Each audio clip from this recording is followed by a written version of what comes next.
Here we go. 3, 2, 1. Boom, and welcome to the Big Honker Podcast, brought to you by Gundog Outdoors. I'm Jeff Stanfield with the world famous Andy Shaver. Get the field trauma kit. Get the quick release system.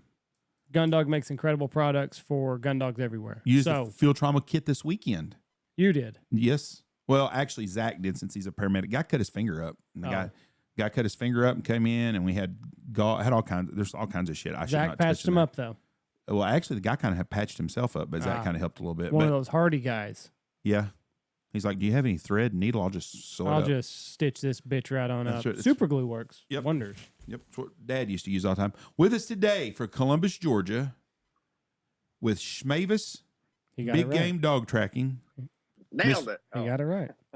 You got it right. Have I done a good job so far? So far. Hey, so far you're holding it together. Well, you know, I am not a professional. Mr. Lyle Avis was with us today. Lyle, how are you doing? Hey, I'm all right. Holding it together here. How are things in Georgia right now? Is it hot and muggy, or is it not too bad? Yeah, well, so it feels like it hasn't rained in about a month, but today we finally got some rain. So good for the dogs. Probably not so good for people trying to track their own deer, but good for me because we probably get a lot of calls. You think so? So how does this work? So run me through this. You have a dog, you have a big game tracking business. So somebody like they lose a deer in the thick woods and then they call Lyle. Yep. So, I mean, typically it usually happens about 9:30 at night, right after I've taken a shower and got in bed to watch TV, right? I get the phone call. I mean, somebody shot a deer and it might be a good shot, might be a terrible shot. And for whatever reason, that deer didn't die where it's supposed to, right? So did they run out of blood? Was it just a buck of a lifetime and they didn't even feel like going to mess with it? And they're just going to call me right off the bat, which are definitely the preferred method, but doesn't happen too often. They call me. I kind of look at where they're at on the map, give them an ETA, load dogs up, and we head out from there. Now, what kind of dogs are you running? I've looked on your Instagram, and I'm terrible with like dog recognition. Right. Well, I mean, so my main dog is Zeta, right? So she is a Louisiana Catahoula leopard dog. So most people aren't going to get that right even after I tell them what it is. Some dog from Louisiana. But most of my dogs are Catahoulas. Which one? Okay, so you've got in one picture you've got one that it looks like a devil dog, and kind of got spots, and then you got an all white one. Which one is which? Okay, so if you look on there, Zeta would be a blue leopard, and she's got a little more gray on her face. She's going to be in every single one of my recovery pictures. So if you see the same dog in every picture with the deer, that's Zeta. Now. Yep, I rotate the rest of them through. So I've got, what do I got? 4 Catahoulas that all come off of her. She's my grandma dog in the yard. And then I've got a bulldog mix, who you'll see in a lot of pictures. His name is Hawk. He's got a little white face, kind of brindle patchwork. You'll see a little wire-haired dachshund run around that I take out every once in a while. He has no idea that he's not a 60-pound Catahoula. He doesn't realize that he weighs like 14 pounds. You know what I mean? And then I've got an up-and-coming Dogo Argentino that I just picked up this year from ZBZ Dogos in Alabama. So we'll see what he can produce, but he'll be my new catch dog to replace Hawk as Hawk kind of gets a little older. How much training does it take on these dogs, and how much of it's just natural instinct? So I would say a lot of it is natural, right? So any dog that smells something good is going to be able to kind of track that. But what the training comes in is where I have to tell them, hey, I want you to track this exact deer and stay on just this deer, so that your training comes in to keep them from getting bored or keep them from kind of wandering off onto a hotter trail or trash on some pigs or something else that jumps up. But it's for the most part, it's natural. It's just kind of honing in and get them to track what you want them to track versus just free running, chasing squirrels in the woods. So how do you do that? What does the training look like to get them to hone in on a certain animal and this is the one that I want you to chase? So, I mean, everybody has it's just like training any dogs. Right. Everybody has their own like little method or whatever. But what I like to do is as soon as, cause I've been breeding them now for 4 years. So as soon as I get a puppy, whether that's at 5 weeks old when they can first open their eyes or first walk around out of one of my litters, or if it's like right at 8 weeks when I get them. But I'll take like a chunk of deer fur on a string, and I'll drag it with some drops of blood in the water bottle. I'll spray blood on the ground, and every couple of feet I'll put like a little bit of hot dog or something that keeps them interested, you know. And then at the end of that little track, and I might only go 10 yards straight line. And at the end of that, I'll put a few pieces of hot dog, or that'll be where they eat their lunch or whatever. Some kind of big reward at the end. And then you just get longer and longer and longer, start adding turns, and you take away treats as it gets longer. Then you start, you know, maybe I'll lay it out and I won't track on it for an hour. Mm-hmm. And then the next time I do it, it'll be 2 hours later, 4, 8, 12. And then you're talking 24 hours. Once they get that really figured out, and once they're running probably like a 200-yard track with a bunch of turns and it's like 8 hours old, then I'll start switching to interdigital gland. So I'll have like a deer hoof on the end of like a walking stick, and inside that hoof is, you know, the interdigital gland scent. We can talk about that too, because that's pretty big in how this works. But then I'll just walk like a walking stick and spray a little blood on it, and you know that's how I'll transition them off of the blood to just that interdigital gland scent, is through blood in that walking stick. Then they'll slowly take the blood away to where it's just that hoof on a stick. Because a lot of times there might not be a blood trail, but there's always that scent from a hoof. Right. So, I mean, if there was a blood trail, most of the time they wouldn't even call me, you know? So we have to find a way to get them off of tracking that blood, and they're tracking that interdigital gland scent, that is stress scent. So it's like the same scent that they have, like when that deer comes in and is stomping their foot and blowing at you, they're putting out like a cloud of that distress scent. That's why, like, even after that deer leaves, another deer will come in and get all sketched out in that same area because they can smell that too.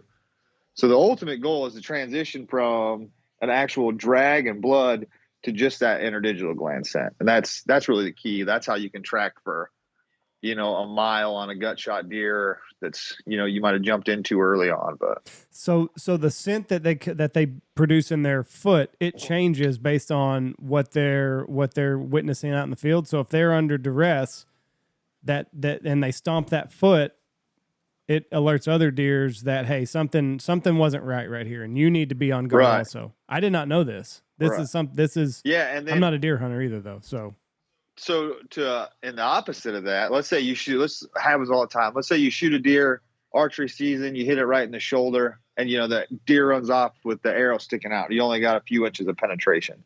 You might only have that distress scent for 100 or 200 yards until that deer stops, like calms down, takes a breath, and it's like, okay, I'm all right, and then wanders, you know, back in and becomes a regular deer. And that problem we'll see a lot, because the dog will track 100, 200 yards and then lose track of it because there's no more distress. And now that deer smells like every other deer in the woods. Right. And there's nothing that distinguishes it. So a lot of times we can find that out pretty quick just based on how the dog reacts to the track and how much distress scent's on the ground. Motherfucker, I did not know any of this.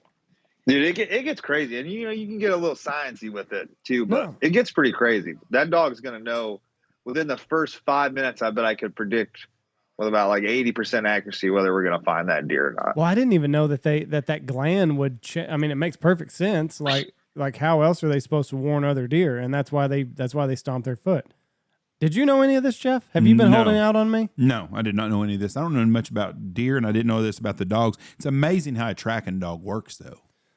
That is the amazing deal. Now, your dog tracks for deer and stuff. What about like coons and stuff like that? Will they get on a track of that, or is that a? So I've never tried tracking coons. I've tracked. No, will they just pick up a coon and chase it too? I've never. okay. So like if they were going to trash on it, like that's, I guess would be the term that we would use, right? So if they're going to trash on something, so if I'm tracking a deer and a coon comes across the track or something, this and that, I don't have an issue with coons. I have issue with armadillos. My main tracking dog will abandon a track in a heartbeat to kill an armadillo. Now she'll like be tracking and she'll run off, kill an armadillo, and then come right back and back nose down and start tracking again. It's her weakness, man. It's her weakness. Armadillo. Just gotta let her be her. Armadillo. But see, that's what I didn't I don't understand. I don't know, like how a dog. I don't know what the difference between a coon dog and a tracking dog. How a coon dog knows he's going after coons, and how a tracking dog knows he's tracking a deer. It's got to be training. I think it just boils to that training, like I was talking about. Like this is what I've trained her to go to what I'm tracking.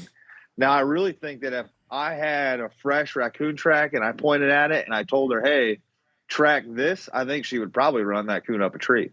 Really? You know, because she's going to track what I tell her to track. Same thing. Like we might go track a wounded hog for somebody. Every now and then we'll get one of those.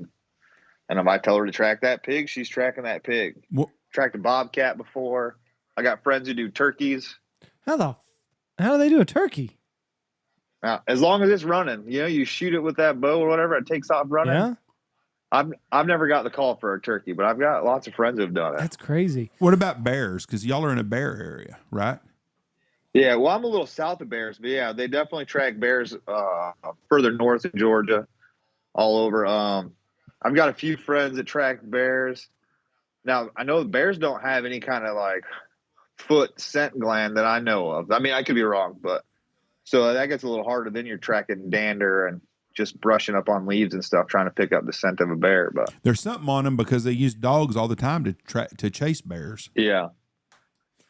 Yeah, I don't know if they're just naturally like a stinky animal. Like pigs are pretty stinky, so those are pretty easy to track usually. Right. And I guess every pig smells differently from other pigs, so that whenever you tell them, "Hey, this is the pig we're going after," I think we just lost him. Don't let me forget that question, Jeff. Oh, I'm sorry, man. There's going to be some editing for you right there. That's not a problem at all. I'm used to it. So, do pigs have their own unique smell, or is each one have? Or because I think of it as it's just a nasty ass pig, but for a dog to focus in on one, I guess they have to have some uniqueness to them. Yeah, I would think so. But I mean, they're not going to have that interdigital gland set like a lot of the deer do. So I'm not really sure what it is, or if it's just the fact that they just smell worse than anything else that lets you track them. But they're usually, in my experience, have been pretty easy to track. Really. What's the most amount of time that can go by before you are like, I don't know that we really should even worry about bringing a dog out for this? So I try to keep mine under like 36 hours. Anything over 36 hours for the breed of dogs that I have we might be able to pull it off, but it's not going to be real good. I like Catahoulas because they're a little more athletic, a little faster, but they don't have like that bloodhound cold nose that you might get a bloodhound who could track it, 3 days later or something crazy. So most of ours are about that 24-hour mark. You figure, so you go out hunting in the evening, you shoot your deer, you get out of the tree, it's dark, you look around, you don't find them. Mm-hmm. Man, my phone is going crazy, dude. That's a good problem to have. Everybody's losing their deer in Georgia right now, and they're trying to get a hold of you, and then you're not answering your phone. So they're like, "What are we gonna do?" I just keep pushing them off. But yeah. So you go out, you look. It's dark. You're looking for your deer. You don't find anything, right? So you you make the decision. I'm gonna go look in the morning. Right. So then you come back out in the morning and you look in daylight. You still don't see anything. You call your friend. He can be there in a few hours. He comes out and looks. Well, now. You're looking at the next day afternoon, and then you call me. And by the time I get out there, now you're at that 24-hour mark. So 24 hours is pretty normal. Anything under that is usually pretty easy. But like I said, once you start to get that 36 hours, it gets real hard for us. Right. That's such a hunter move because they're like, I'll find it in the morning. And then they don't find it. Like, my buddy will find it. He's way better at this shit than I am. And then he doesn't find it. You're like, fuck, we got to call Schmavis. We got no other option. I like it when they call me right away, though. Well, yeah, make sure I'm the first guy before you call your buddy. We're all right. Call me in the morning. Call me at 10 o'clock when you've been looking for it for 3 hours and hadn't found anything. I should be your first call, not your buddy. What's the most calls to track a deer in a day you've had? So, I mean, you get into a Saturday in mid-November here, and I'll probably take 6 calls a day. Ooh. What's it cost to do that? Let's say to get you to come out and track a deer. So I don't have a set fee. I tell everybody the same thing. I don't have a set fee. I just ask for a donation to cover gas and time spent. You know, depending on your travel distance, I average $200. I average 250 or whatever it might be. Where I'm at, there's a big range of people who I might track for. I might track for a guy who makes $25,000 a year, and then I might track for a guy, making millions of dollars a year. So I don't like to have a set because I don't really want to leave that deer in the woods. So I try to make the money not so important.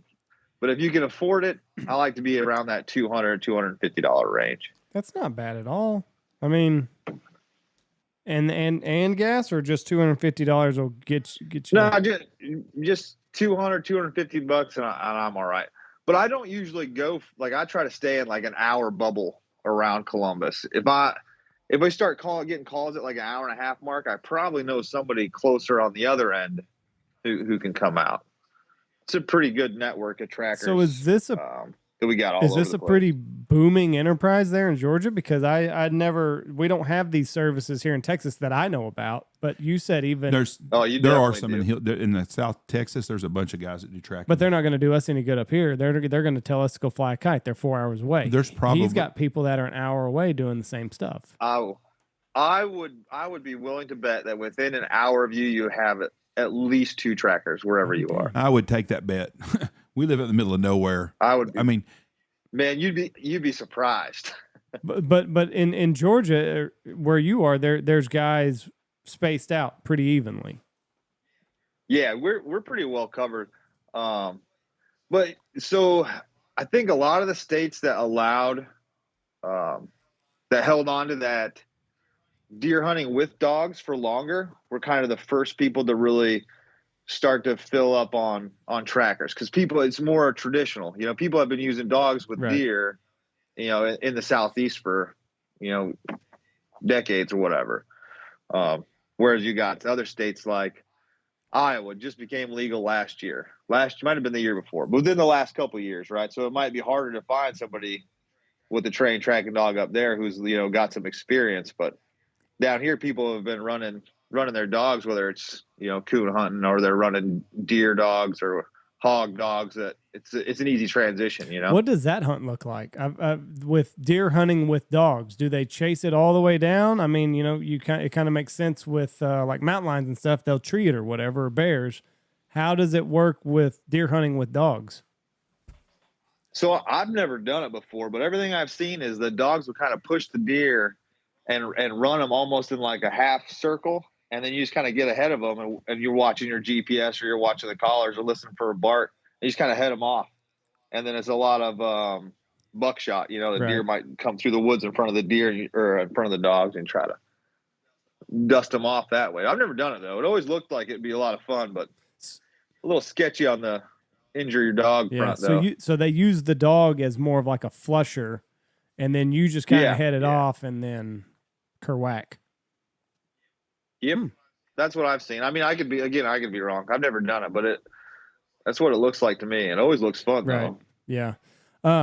Have you got a call for a body or anything yet? Have any of law enforcement been like, ooh, let's call this guy. He's got good dogs. No, I'm sure we got guys to do that. I get some lost pet calls, asking if I can track a dog or their dog got out or whatever. I've tried a few times, and I've got some friends who have dogs that are really good at it. But mine they just aren't into it. They think they're there to play. If there isn't some blood or, if something's not in distress, they're not excited about it. How do you, so you get the call, and then what do? You go to the site of where they shot the animal or wounded the animal. And then what do? What are you telling them to pick up on? Do you just telling them to sniff around? Okay. So when I get the call, I usually there's a little hunter interview type thing that comes out, right? So I want to know when you call me, I'm like, okay, do you have blood on the ground? What does the blood look like? Right now it's archery season. So did you find the arrow? Did you get a full pass through, or what did you see? What was the deer's reaction to the shot? And how far have you tracked? And based off of that, I can get a kind of general idea of where I think they hit the deer or what I think has happened. So by the time I get out there, that kind of helps me pick which dogs I'm going to bring, right? Because I always take Zeta, but I might bring an extra catch dog, or if it sounds like it's going to be kind of an easy track, I might bring one of my younger dogs to get them more experience on it. But then we go out there. I always want to start where that deer was standing when they shot him, just so the longer I can get on the blood trail, the more locked in and the more confirmation that I know, okay, she is on the right trail, especially if it's at a feeder when there might've been 10 or 15 deer there. And when they were all scared, they might've put off a little bit of distress, but not as much as the one that was actually shot. So I get out there, I could kind of point at the ground and I tell Zeta or tell my dog, and all right, let's track, let's find him. And then if we see blood, I'll tell them good blood, and they'll come over, they'll sniff it. And then they're just kind of bobbing and weaving and taking off. And I run all my dogs on Garmin GPS collars. So they're all running on a Garmin Alpha or the 200i. So I can watch on my handheld and see exactly where they're at, what they're doing. And then once they get out about 100 yards or so, then I step off with the hunter. Because I like to be back just because I don't want her to take any cues where if I think it went left and I start walking to the left or the right, she might look more that way. So I let her get 100 yards out. And then I zoom in on that little trail line that comes up on the thing, and we walk. And if we see blood, shout it out, save a spot, save the spot. So I make a little breadcrumb trail on the GPS. And that's a perfect scenario. That's how it goes. We don't see the dog again until we're standing on that dead deer. It doesn't always work out that way. Sometimes we're running a little bit, chasing, one that's not dead, that's, still alive, but hurt bad. And then what's the dog's excuse me, what's the dog's responsibility? If it does pick up and start running away, are they going to try to get its ankles or something, or are they strictly going to follow it? So I've got two different kinds of dogs. So dogs will either bay or they'll catch. So if they're going to bay, then they're going to run after it. Like I said, my main dog Zeta, she's going to bay. So she's going to run after it. And she's going to try to bark and run circles, so she'll try to head it off, especially if it goes in a creek or goes in something that she can get in front of them. So she'll try to head them off and bark at their face and basically convince the deer that it's a better idea to stop and fight her than it is to keep running, right? So the deer will have its head down, antlers go and kind of charging at her, and she'll bark and circle, kind of like she's herding it, right? Bark and circle, and then my catch dog will come up and either grab it by the ear, the neck, or if it's still pretty spry, he'll grab it by the back legs and kind of pull it down to the ground, and then they'll both jump on it and try to hold it there. That can get crazy though, because we've had tracks where we've been chasing deer 5+ miles, especially with a leg shot where a leg's broke and flopping. Yeah. They've got plenty of energy. They're just not going real fast, so the dogs can stay on them the whole time. Well, and they got fucking spears for horns. So if it's just damn rocking chair, if it's just a leg shot, they still got weapons that they can use and just thrash around. Have you had any dogs get hurt doing any of this? So I had one kind of get gored through the side in the rib cage, went in, didn't break the ribs though, went in the skin and came right back out. She was all right. We just had to get her stitched up. And then I had one that punctured, I don't even know what you would call it, but punctured some airflow in their body where she started getting air between her muscle and her skin. So you could she was kind of swelling up and pooping up.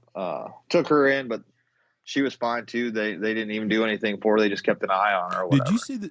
But I've got buddies who've had dogs really hurt bad, but I've been lucky so far. Did you see the video that's floating around right now? The lady comes out on her porch and the mule deer is there and starts attacking her dog.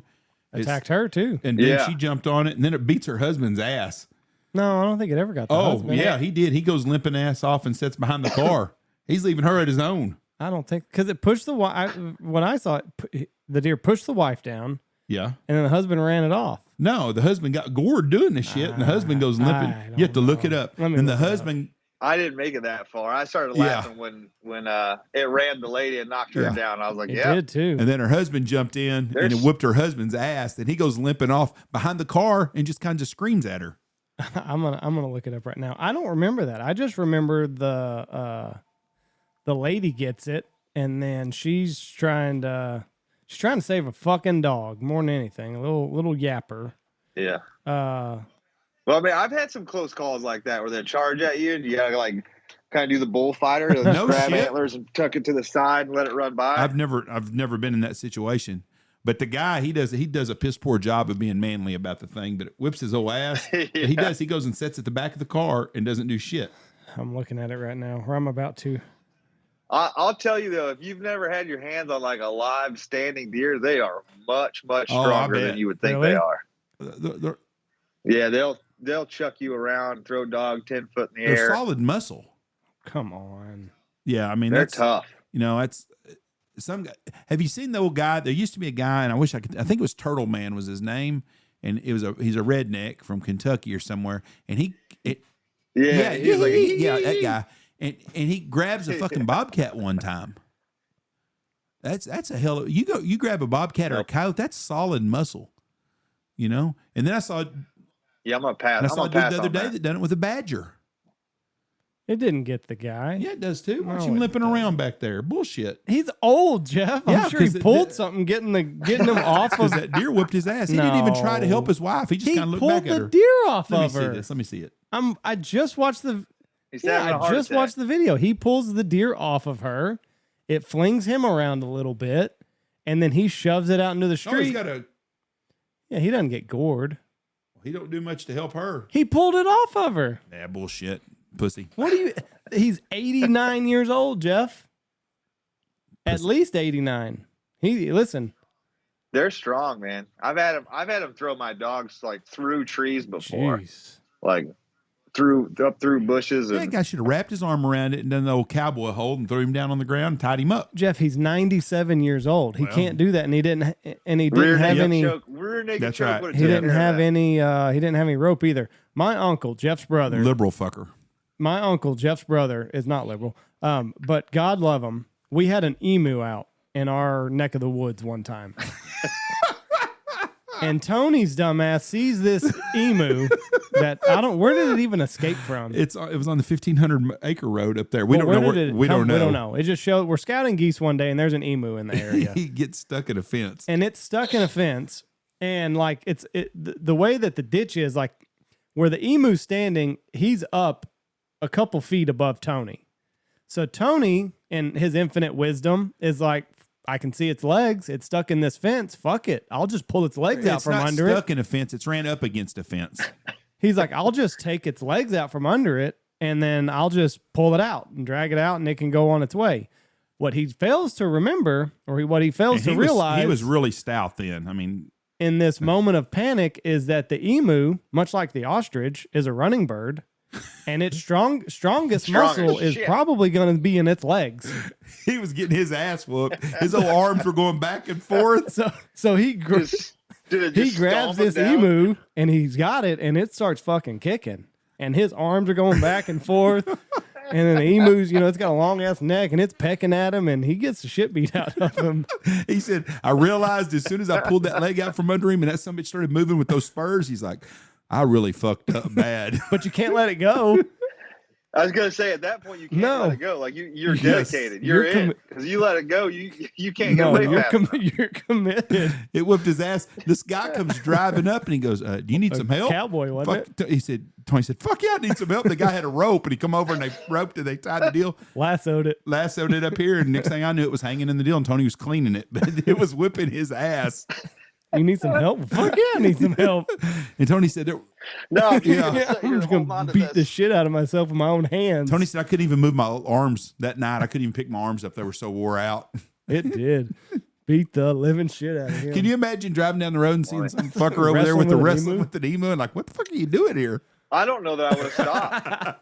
I would have just laughed and be like, nobody's going to believe this shit, and just kept on going. It probably helped him that nobody had cell phones back then, or they would not have helped. They would have just videoed it and put it up on YouTube. 100%. He's going to be this poor guy that that Jeff's talking about on a podcast, the guy that got his ass whooped by an emu, and the cowboy that didn't help. But he was also he had a big stick one time, and there was a porcupine in the tree, and he was going to knock it out of this tree. And I got my camera out to watch that shit. I thought this is going to be some classic shit. Fucker's going to have quills all over him.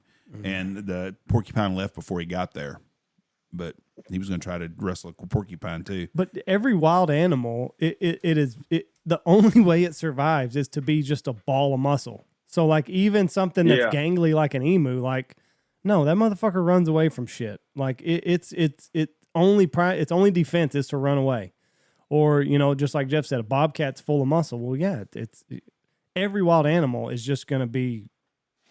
There's a video of a guy, I guess, hunting in Wyoming or somewhere, and a damn mountain lion starts turning on him. He's got his pistol, and he's holding his pistol up, and his cat just keeps coming at him and coming at him and coming at him. Oh, I watched and I'm thinking, I'm like, that dude had some restraint. I would have shot a long time ago. I kept waiting, shoot the motherfucker, shoot him, didn't shoot him. And then when he shoots, I know why he didn't shoot. Fucker couldn't hit the broadside of a barn. Yeah, I was going to say that too. But somebody needs to buy that guy a freaking sponsorship to some shooting classes. He shot once and then didn't shoot again. That thing's got 15 rounds. I'm shooting 15 times. I'm unloading on that sucker. I couldn't believe how close. Yeah, that fucker would get on you in a heartbeat. I mean, if that thing would have charged at him, the way he shot, he'd been dead. He'd have been mountain lion shit. There's another video of a guy. He's sitting down and a mountain lion's like sniffing his feet, and the guy, he ends up shooting him in the face, but. I'm telling you what, he pulls the pistol out, and it's like the way he shot it with his camera and everything, it's phenomenal footage. But he's like, I don't want to have to shoot you. I don't want to have to shoot you. Bullshit. And then bam. So I always wonder about at what point was he like, was the gun out first or was the camera out first? Right. Somewhere there was a decision. The camera was out first. And like, I've been charged by these deer when we were tracking it, and I promise you, at no time I was like, boy, I wish I'd get my phone out before I got this gun. I've shot several deer while they were charging me that just kind of drop at your feet. Oh, really? But like, I never would have been like, hold on, deer, let me get my phone out, put it on camera first. Yeah, they don't like to get bait up. When they get bait up, and then a person shows up and they're overwhelmed, the dog's a lot faster than we are, so they almost always turn towards the hunter. So I always tell everybody, like, hey man, keep a tree between you and that deer because he's going to try to run you over. That's crazy that they know that. That's got to be from years of people using dogs, and then they just know, like, I'm just going to go after the slow fat white guy. Yeah. If I get too close to a bay, I'm almost always like, that deer is going to come at me versus the dog. I don't know if the dog's just too fast or what. I'm trying to find this video, but so when you said that they fall at your feet, is it just that they've exerted whatever energy that they had left and then they fall, or the hunter gets a good shot off at them and it? Well, it depends. So, like if we go to a bay, so during archery season, I don't carry my gun. Mm-hmm. Some people will argue that you're carrying a gun because you're putting the animal's already been shot, but I just don't do it. Don't need to deal with the potential legalities of that, right? So during archery season, if my dogs bay up a deer, I'll usually have the hunter bring his bow, and I can call him off with a beep recall. Call him off. The hunter will put another arrow in the deer. Game over, no problem. It does get a little tricky because it's not quite nearly as fast as if you had a gun, right. But during gun season, I carry a 357, and then so if I'm in the bay, almost 99% of the time, unless for some reason due to some record books or something that the hunter has to shoot, it's going to be me that does the shooting, just because my dogs are out running around. But I'll call the dogs out and shoot. But like I said, if they fall at my feet, usually they were like, I had my gun out and I was kind of sneaking up to get a little closer. Mm-hmm. And then they charged me, and I just, you got to shoot on the move. And then they'll drop, like you see those old African hunting videos where the lion comes running in and they shoot him on the run and it slides into like right at their feet. It happens with deer because they'll come in head down and just start shooting. Hopefully you got your dogs out of the way before that happens. But I gotta imagine that you run across like snakes and all sorts of nasty little critters when you're out there, don't you? Or is it usually cold enough? So, man, I know a lot of people have a lot of snake problems, but I have been pretty lucky. Let me hit my table here, but I have not had a lot of snake problems. I think maybe 3-4 times we've seen snakes out there, and I'm talking we've probably been on 600 tracks in the last 5-6 years. So we've been pretty good with snakes. Y'all deal with it's a lot of that's cottonmouths and copperheads, which y'all have to deal with, and those are the worst too. Yeah. I don't like any. At least with rattlesnakes, we at least have a little bit of a warning, maybe. Yeah. But they'll just grab you and do what they do. Now, so I said I have a little wire-haired dachshund. So he's so my Catahoulas. If they get bit by a snake, they're big enough that they're going to be all right. I mean, they're going to be down for a little while. It's probably going to be an expensive vet visit, but they'll be all right. But my little wire-haired dachshund, man, he usually doesn't get busted out until it gets cold. Because if he gets bit, that's probably all she wrote. He was only weighing 14 pounds. Right. By the time I got him anywhere, it'd be too late. So he's my cold weather tracker. Ron was only worried about a snake bite, I guess, if it was like around the face, the nose, because I guess it would swell up and then they couldn't breathe. But I don't know how many dogs he had get bit either, though. I don't think he ever had a dog get bit by a rattlesnake that I remember. I don't think we've never had a dog bit by a rattlesnake. That I know of. He would try to train the dog to avoid the rattlesnake. He would kill a snake and then throw it out in the middle of the road, and then as the dog went to investigate it, he'd zap the hell out of him. So maybe that's why he didn't, but I don't know. The snakes scare me. Yeah, I've seen that. I've seen that. I know some people who have done that and run that kind of like snake aversion training. They just light them up if they get near it, and then praise them once they run away. So how did you get into the dog business? Oh, man. So I don't even remember when it was now. So I was stationed at Fort Knox in Kentucky, right? And I lost a freaking giant buck when I was up there. I shot one terrible shot downward right between the shoulder blades with just the fletching sticking up. So I knew that deer was going to die, but it didn't come out the bottom. So I had zero blood trail, could not figure it out. And then, the season ends, whatever. And then right before we left Fort Knox to come here to Fort Benning at Columbus, my little Cocker Spaniel, our little house dog, we had to put her down. We moved, and then I was like, man, I just started doing some Googling and researching, and I started seeing that, I'd heard of it before. People are using dogs, whatever. So I did a little Googling. I checked on some dog breeds that I liked, and I found Catahoulas. And then once I got started, I really saw how prevalent it was, or how big the community was. Through the United Blood Trackers was my first group, and they're the whole nationwide, and they put on these track fests and stuff, big seminars. And I just got lucky that first year I had that tiny little Catahoula puppy. It just happened to be an hour and a half from my house, whereas it bounces around. Sometimes it might be in Michigan, it might be in Texas, every year, New Jersey, wherever it is. But I just happened to get lucky and linked up with those guys when it was right down the street, an hour and a half from our house. And it just spiraled from there. Now, did you have any Jeff's getting a phone call and he just almost tore the table down. Did you have any prior training with any dogs or anything like that? Or was this was the first, when you got involved with this, that was the starting point for it all? That was pretty much it. I mean, I've been around, bird dogs and stuff. I hunted with bird dogs, but I'd never had one. So this was really it. I just YouTubed the shit out of it, really. I started watching videos and asked a lot of questions. I'm kind of a nerd though. Once I get I get my hooks into something, I feel like I got to know everything about it.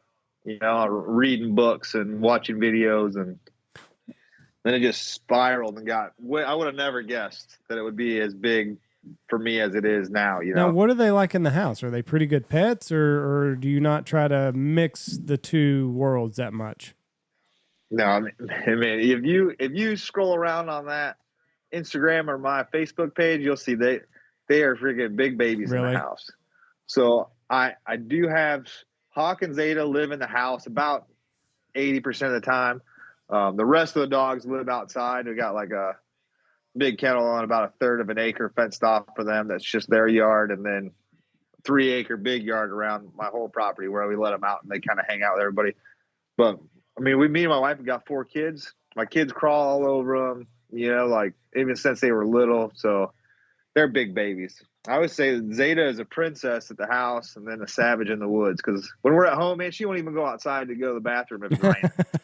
But she'll swim across the Catahoulas River to tear the guts out of a freaking deer. You know what I mean? Like it's night and day, but they know when they're at work. How old is Zeta? So she will be 7 in December this year. What is like an average life expectancy for a Catahoula? About like a regular dog? They're kind of all yeah, you're right, Catahoula. Yep. They're kind of all over the map, but I think, I mean, based on her, I would say should be somewhere between 13 and 16, you know, about a 55-pound dog average. They don't typically have a lot of health problems. If they're bred right, do you think that you can hunt her or use her for most of her life? Like, say she lives to 15. Do you think that you can probably work her up until she's 14? Or is so? You know, like I said, like she does a lot of baying. Like we've kind of built our little corner of our little tracking world where we're at as being like specialists on running down leg shot deer or running down live deer. Like we got a lot of other trackers who will call us specifically to go out and track a deer that they know was alive still, but you know, wounded bad. So I probably will be able to run her at like the 100 miles an hour that we do now for, I would say probably 3 more years, 2 more years for sure. And then I'll have to start calling her back a little early, you know, and not letting her run so far. But like I said, I've got 2 of her kids or 3 of her kids and then all at the house. So her replacements are up and coming, but it'll be a sad day for sure. Yeah. Especially, I mean, and that's how I am with my dog. My dog is the first dog that I ever had that hunted with me. And, you know, there's no bond that's like it. You know, for me, I spend 7 days a week with him. And it'll be a sad day. But, you know, the next one will come along and Lou will get a whole lot better in the minds of everybody that are out here. You'll forget all his bad days. Yeah. I mean, he'll be. Yeah, just when you think you got it figured out, then they make you look like an asshole. But once they're gone, they never had a bad hunt. Yeah. They never had a bad outing. When they're dead and gone, that's a good dog. Nothing better than a dead dog. Right. Yeah. The retrieves get longer, and you know he picked up 2 birds in one time. You know there'd be all sorts of fables that I'll make up about him once he's dead and gone. But yeah, Zeta will be tracking and bringing us. She'll be dragging the deer back. Right. Yeah. Have it gutted for you while tracking another deer, all at the same time. I tell people all the time, man. I was like, man, if Zeta had thumbs and a driver's license, she wouldn't even need me. Yeah. You know, she could return your text message and drive herself to the track, and I'd be out. I tell everybody all the time, like I'm the weak link in me and my dog's relationship. Like wherever he's short, it is because of me. But I'm self-aware too, so I get it. So when did you make this a job? So probably our second year that we did it, because it's really blown up. The last 3 years have just gone out of control. I don't have the exact numbers in front of me, but let's say like the first year we found like 20 deer, and then the next year we found like 26. And then it went like 30, and then it went to 80, and then it was 86. You know what I mean? So like the last couple of years have just been crazy. I mean, it's still just a little side hustle because like I'm at work right now hiding in a conference room. But I mean, it's still just a little side hustle job. But man, if every month was November, this would be all I would do, you know, and I would be just fine. It just spiraled into that. Like I didn't think at all. I thought really I would just track my own deer, or like my buddies would shoot something and I'd track. And then I just got involved in, so I got involved in Sportsman Alliance a few years ago, right? They came down, they were doing some archery stuff here on Fort Benning, and I just volunteered to help out and wanted to run a booth, and I brought my dog and started talking about it. And then after that, just skyrocketed. A little bit of advertisement, mostly on Facebook, but it's gone pretty crazy. So for the most part, it's just word of mouth is what's gotten you to where you are, especially those first years, because you were just going to do it for yourself and a couple close friends, and then everybody's like, "Well, no, you need to call Lyle. He can find it." Yeah, that's the best kind of business. Yeah, and I mean that's how it all started, and now it's just every year it gets a little bit more. Like there's something else every year, and then you start like we were running some expos at one of the deer hunting expos they do in Georgia. We ran a booth over there. Like I said, we did Sportsman Alliance, so I travel around with them a little bit and do booths and talk to people about it. And then so I went from planning to track my own deer to like tracking for Michael Waddell a couple of weeks ago, and I was tracking for Real Tree Road Trips last night. And I'm in a good spot, right? So in my little area, Jeff Foxworthy has a place here. Real Tree Farms is here. Michael Waddell's house is here. I mean, so a lot of the big hunter and big groups are pretty close to me. So it had the potential to really explode pretty quickly through that stuff. Have you had to do any work for Jeff Foxworthy yet? I was on his place once for one of his land managers, but not him specifically or any of his actual relations. I bet he's a pretty good dude.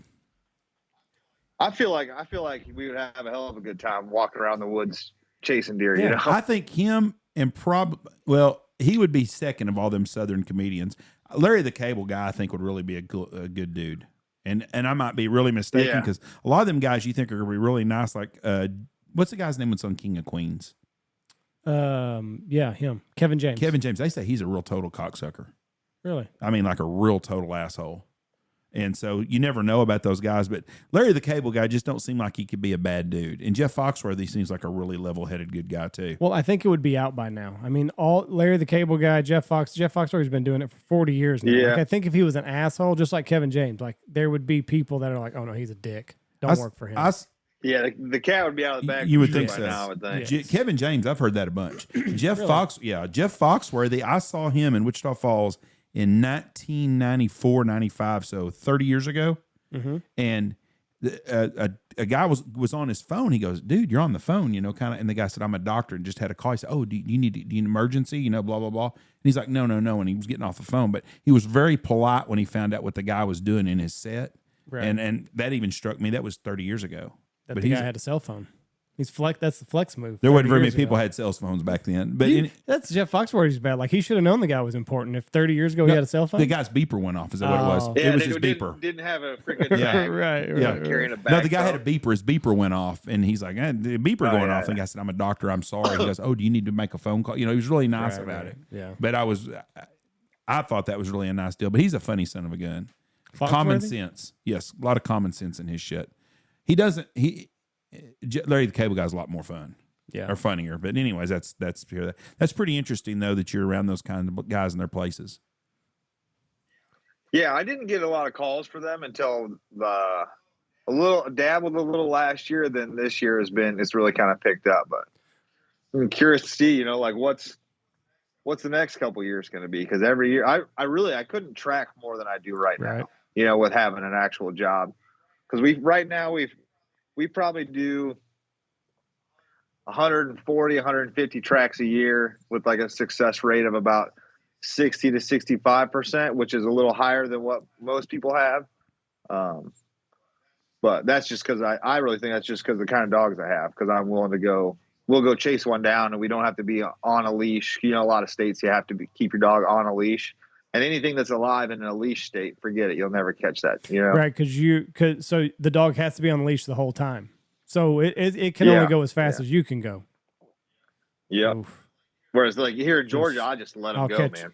If I got the room to run, and that deer, is broken leg, we might run a couple miles, but eventually it'll get tired. So what are you doing? Are you just like are you a gym rat and in the you got to do cardio to keep up with these fucking deer and dogs, or are you like winded by the end of the run? Are you like, fuck, get the four-wheeler? I retired from the Army last year, right? So being in the Army kept me in pretty good shape. But I have found so far this season, I probably should start running again. After being retired from the Army for a year, I'm like, maybe I should start running again, because now I'm doing a lot more walking and a little more reading the GPS, than before. I'd be like, dogs are barking. Now I'm like, let's watch for a second. Maybe they'll loop closer to us. You know what I mean? But Right. most of the time I'm reading the GPS and running towards the barking dogs, Yeah. You let your beard grow out, and you're not as in shape cardio wise as you used to be. Yeah. Well, I had to hide the second chin that I was growing for retirement. So I had to let the beard grow, How old are you? 39. How long did you do in the military?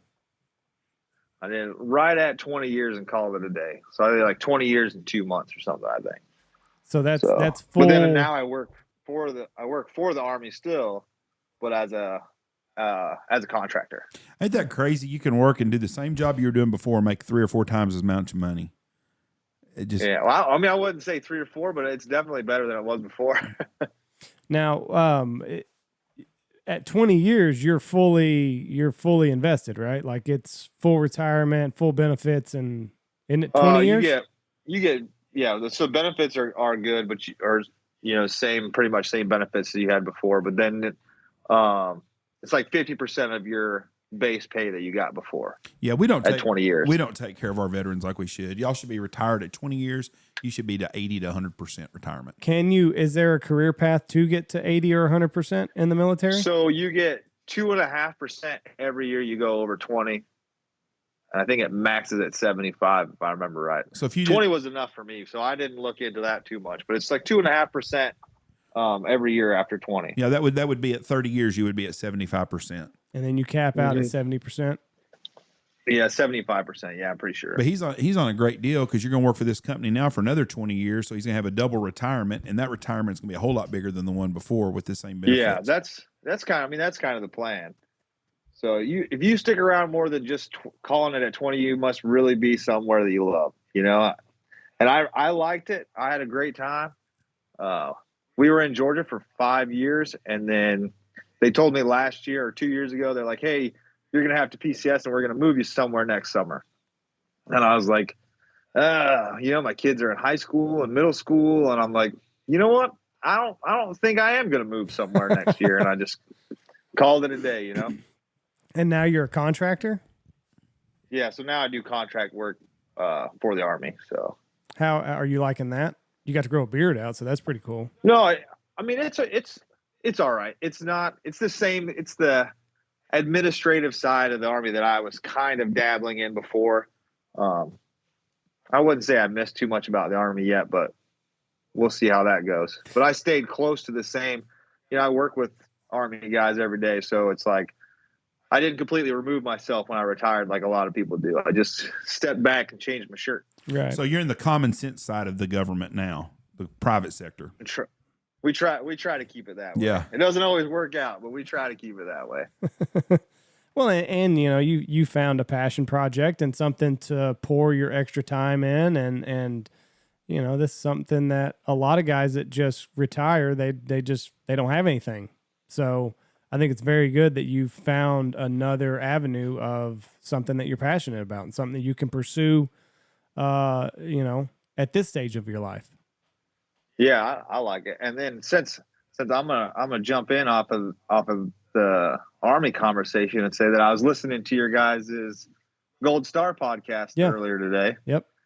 And we do a Gold Star hunt here at Fort Benning. That's a Gold Star youth hunt where we do a deer hunt every year. And it's freaking. It sounds like it's just as awesome as your guys' stuff was. The kids come in and we give them we got sponsored by everybody, so they walk out of here with full clothes, boots, backpacks, cooler full of meat, the gun that they hunted with. They walk out with a full package to keep hunting. Yeah. I love that stuff, man. We've done it. I think we're at 6th year this year. We do it Veterans Day weekend every year.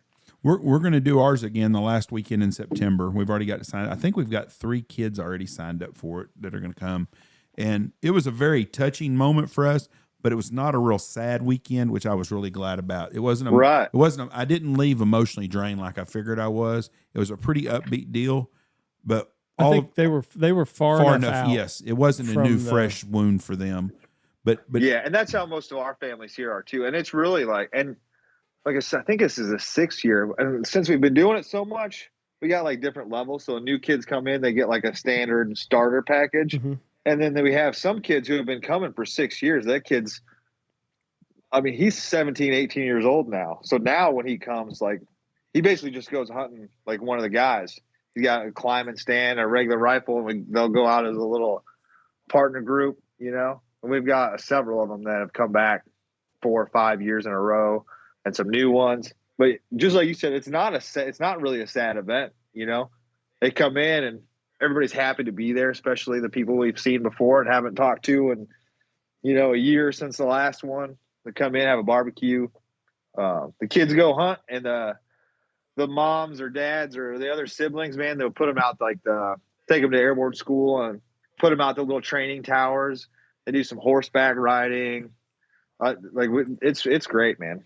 I love that whole project. The little shits had to have left. I mean, they had to have been exhausted on the way home. I mean, they had a jam-packed 2 days. Yes. And it sounds like your kids do too. I mean, they've got to leave and just hit the floor whenever they get to the house. But, you know, it's a great way of giving back. Yeah. And we were very, very, very proud to be able to do that. And the sponsors that stepped up and, you know, gave away resources and time and money and people that called in donations and stuff. I was really proud, and we're going to do it again the last weekend of September, and we look forward to it. And we're really lucky, too, that weekend that we have them here. We have a group of guys that started with us. This year will be their 25th year to hunt, and they bring about 20 to 30 people every year. So we have them with the Gold Star kids, and they ate it up also, and they really look forward to it, and they gave a donation, and it was a really good weekend, and we look forward to next year doing it again, to be able to give back to people that deserve it. We always have a great time, and we have, like, they'll go out with a guide. When they come with us, they'll go out with the guide, and the guide is usually a retiree or active duty soldier at the time. They'll go out to the stands, and then we got a little text message thread. So you'll get pictures all day long of freaking, my kid made it 5 minutes and just crashed out and snoring videos. Right. And, you know, some camera guys will go out with them. And then I usually track for those guys and set it up. It kind of double dips for me because I mainly hunt on Fort Benning. So I don't take any other tracking calls until they come out of the woods in the morning, and then they come out in the evening, which works out good because then I actually get to hunt, and I have an excuse to tell people that I can't go track for other people because I'm like, oh, I'm working the Gold Star hunt, guys. You're just going to have to wait, you know? Call somebody else. Yeah. It's fun, though. So when is your busy season? Are you starting to ramp up, or are you still about a month away before you're fielding a bunch of calls? Mid-November, it will get crazy. So where I'm at, right on the border of Alabama and Georgia. So Georgia opens up about a month before Alabama, but Alabama stays open a month longer than Georgia. Mm-hmm. So I could pretty much track from September to February where I'm at. Right. But they kind of overlap. Plus, it gets a little ruddy in November is when gun seasons start to overlap each other. But when those two gun seasons are open at the same time in November, that's when it gets crazy. That's when I might get 6 calls on a Saturday, you know? Now, can you only do this on private land? No, I can do it. In both those states, we can hunt or track on public. There aren't really any crazy rules about it. Just general, like, good rule of thumb is I just call a game warden if I'm going someplace public. Right.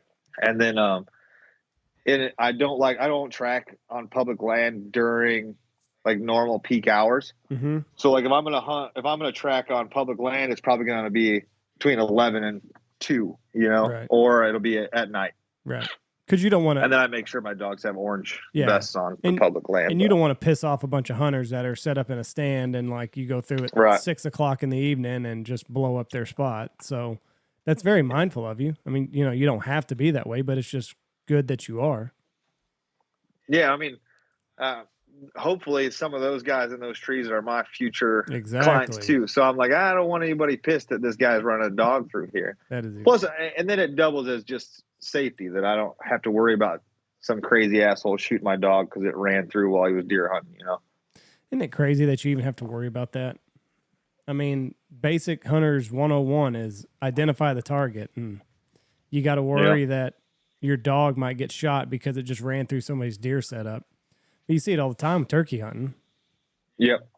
I put like if we track on public land, I got orange vest that I put on the dog. Yeah. So I don't blame you. I haven't had any issues. I've had some people yell at me before, but we just do the normal like, oh, wave your hand and kind of bow out, like whatever. Let me just go around, start again on the other side. I'll leave you my business card because you're probably going to need me in the future.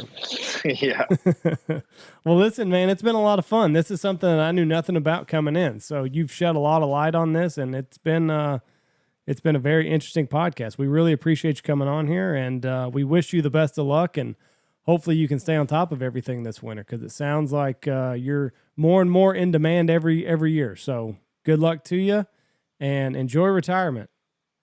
Yeah, thanks, guys. It was a good time on here.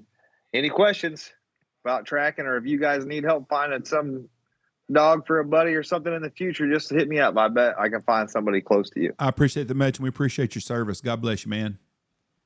Thanks, guys. Hey, thank you, and have a great day. Lyle Avis, Schmavis Tracking. If you lose an animal out in Georgia, give this guy a holler. He's on Instagram, so you can go follow along all the chaos. But I did not know that this was a business. No, well, I knew that. I know that there's some dog. There's a guy in South Texas, and I can't remember his name. And he's got, I think his last name's Hines, Roy Hines, maybe. I think that is his name, Roy Hines. Pretty surprised with my memory. Anyways, he's got famous dogs down at in Texas that he uses to track with. I'm gonna look it up and see if he does too. But anyways, it's interesting. Those guys are very important. Well, you just don't think about them. Well, they charged Davante Adams. That was dumb what he did.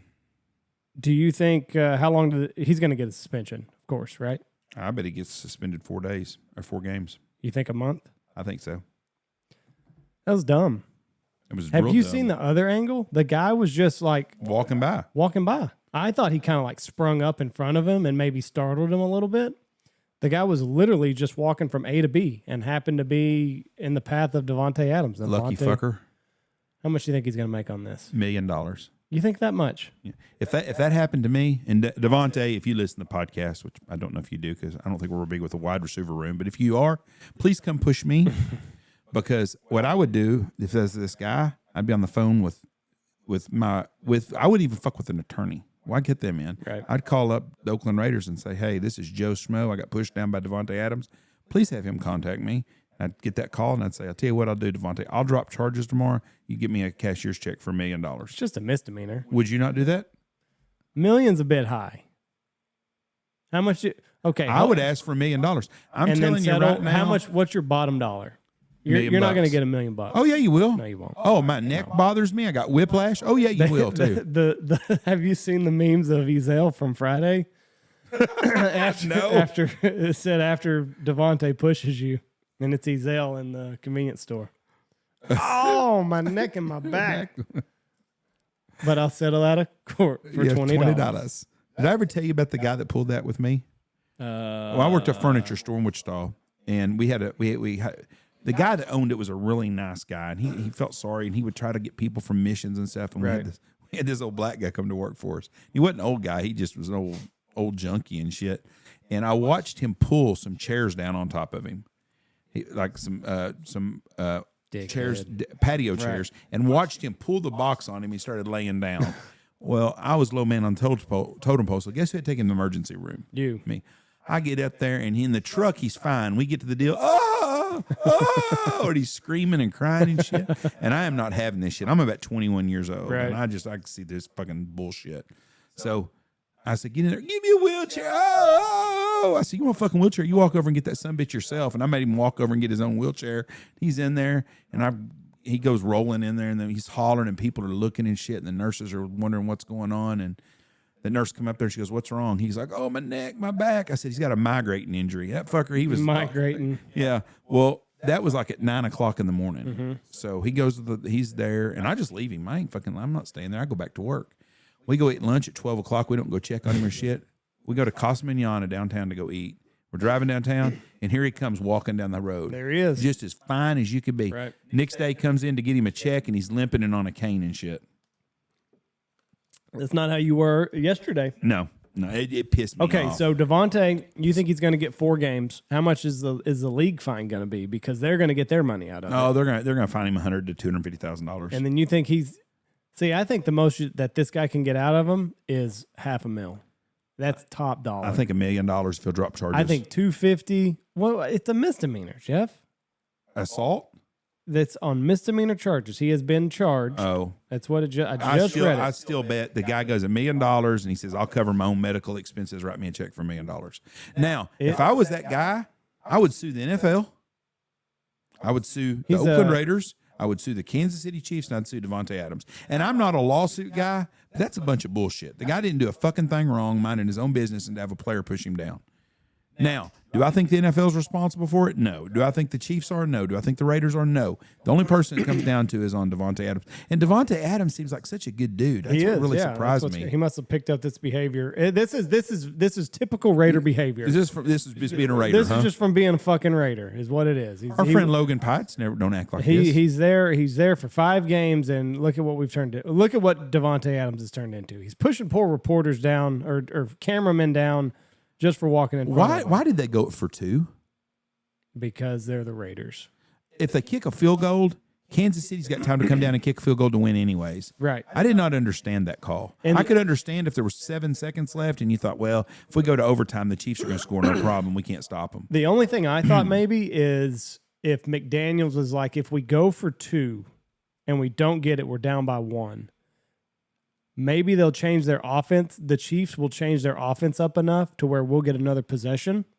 It's dumb. Because if they tie the ball game up, Kansas City's moving the ball up and down the field. They're going to run down to try to shoot a kick field goal. But I would have definitely. But I mean, it worked to make. And I don't know if that's even what they considered, but it worked because Kansas City was trying to milk the clock a little bit, and then Mahomes made a bad throw on 3rd down. But okay, let's look at that this line way. of reasoning did work. If they would have got 2 and they were up by 1, Kansas City was going to run their fast offense, go kick field goal anyways. Right. It didn't matter. I would have tied it up. I would have tied it up also, especially with 4.5 minutes left. Plenty of time. Like let's make a stop on defense and then let's win the ball game.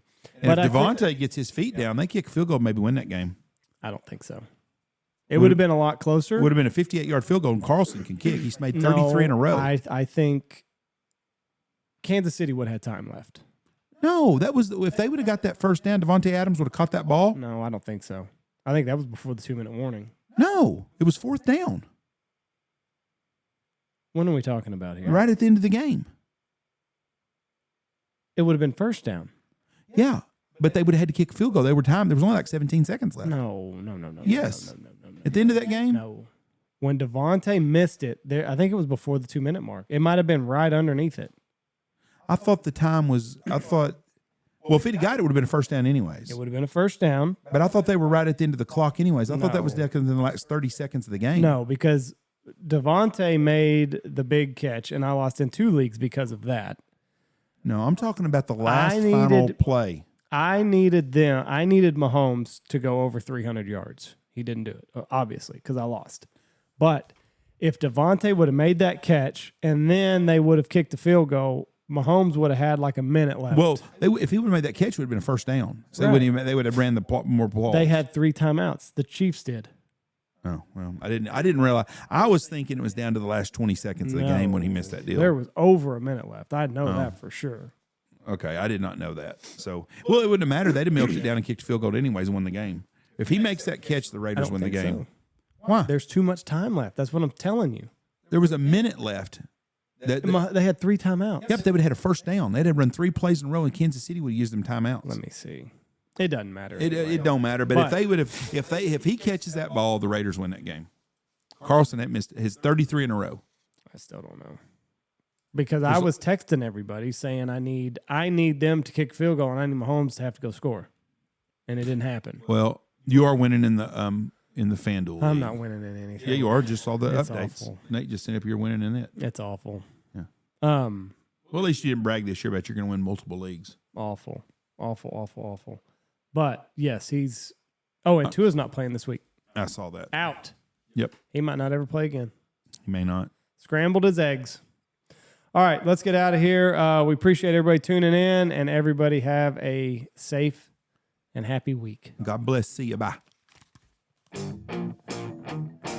Go look at our sponsors. Go check out Pacific Call. Save some money. BHP25. Save 25% off at checkout.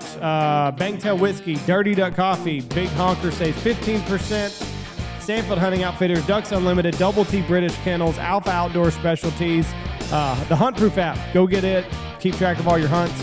Boss Shot Shells. Dive Bomb Industries. Gun Dog Outdoors. Shin Gear Waders. And Lucky Duck.